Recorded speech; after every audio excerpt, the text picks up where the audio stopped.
A captain made one choice under pressure. 4 centuries later, sailors still report seeing his ship. That decision, whether to push through a violent Cape Horn storm or turn back, cost him everything.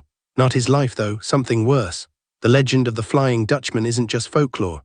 It's a decision tree with consequences so severe that entire crews documented the same impassable sighting across 300 years, in waters thousands of miles apart, by men who'd never met. Here's what makes this different from other ghost stories. We can trace it. We can count the witnesses. We can mark the dates. And we can see how one man's gamble under impassable odds spawned a myth that outlived empires. The question isn't whether the Flying Dutchman exists. The question is, why did so many rational, experienced sailors report the exact same ship? Around 1641, a Dutch East India Company captain named Hendrik van der Decken faced a decision that would define the next 4 centuries. His ship was bound for the Cape of Good Hope. The crew had already lost weeks to storms. Supply lines were thin. Scurvy was beginning to show in the men's gums. One more delay meant death, not from the sea, but from starvation and disease. Van der Decken knew the Cape's reputation. Sailors called it the Cape of Storms. Dozens of ships had broken apart on its rocks, but he also knew his timeline. His investors in Amsterdam were counting on him.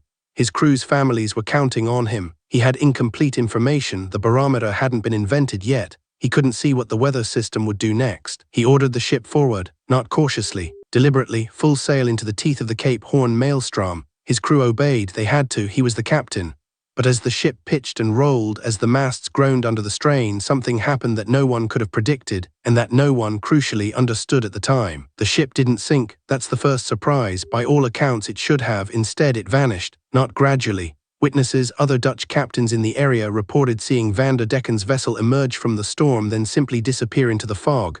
No wreckage found, no bodies, no debris fields, just gone. What happened next defines the entire legend. Over the next 50 years, captains began reporting sightings, not hearsay, direct encounters. A ship matching Van der Decken's description, crewed by men in 17th century clothing, appearing suddenly in daylight or moonlight, then vanishing just as fast.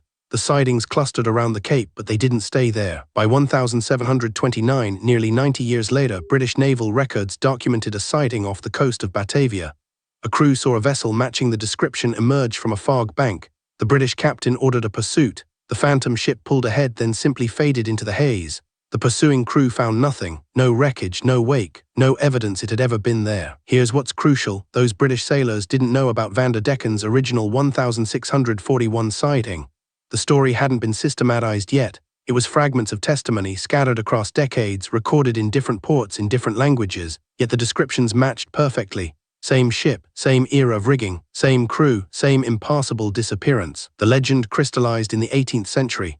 A narrative formed. Van der Decken, cursed for his hubris, was doomed to sail forever. Unable to make port, unable to die, condemned to warn other ships of his fate. The story spread through ports from Cape Town to Singapore to the Caribbean. Every captain knew it, every crew whispered it, and every few decades someone reported seeing it. Then came 1835. The British frigate HMS Beagle was rounding the Cape. The captain, Robert Fitzroy, recorded a sighting in his log, not a rumor, a direct observation. Multiple crew members saw a phantom ship glowing slightly, moving against the wind. Fitzroy was a methodical man. He knew what he'd seen. He documented it. And later, his ship's surgeon, a young naturalist named Charles Darwin, corroborated the account. Darwin didn't believe in ghosts. Neither did Fitzroy. Yet both men recorded what they saw. They faced a choice: ignore it or commit it to the official record. They chose to commit it.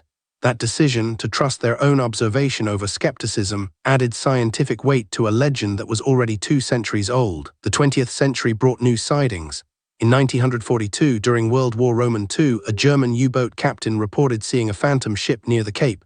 Not a British vessel, a ghost. He logged it. Later, Allied naval intelligence found the report in captured German records. A U-boat commander, a man trained to identify ships by silhouette, had documented the Flying Dutchman. What matters here isn't whether the Flying Dutchman is real. What matters is the pattern. We have documented sightings spanning 300 years, different nations, different navies, different eras of technology, yet the descriptions remain consistent. The ship doesn't evolve, it stays frozen in 1641. The crew doesn't age, the vessel doesn't modernize. Van der Decken's choice to push through the storm cost him, but not in the way a normal captain pays. He didn't drown, his crew didn't die. Instead, he bought himself immortality, a dark kind, condemned to repeat his voyage forever, unable to reach port, unable to rest. The cost was everything. The payment was eternal punishment. Today, the sightings have stopped. No credible reports in over 80 years. Some say the curse ended. Others say Decken finally found peace. Or maybe he's still out there in waters no one charts anymore, in fog banks beyond the reach of modern radar. The legend endures because one man gambled with incomplete information and lost everything. The Flying Dutchman isn't just a ghost story.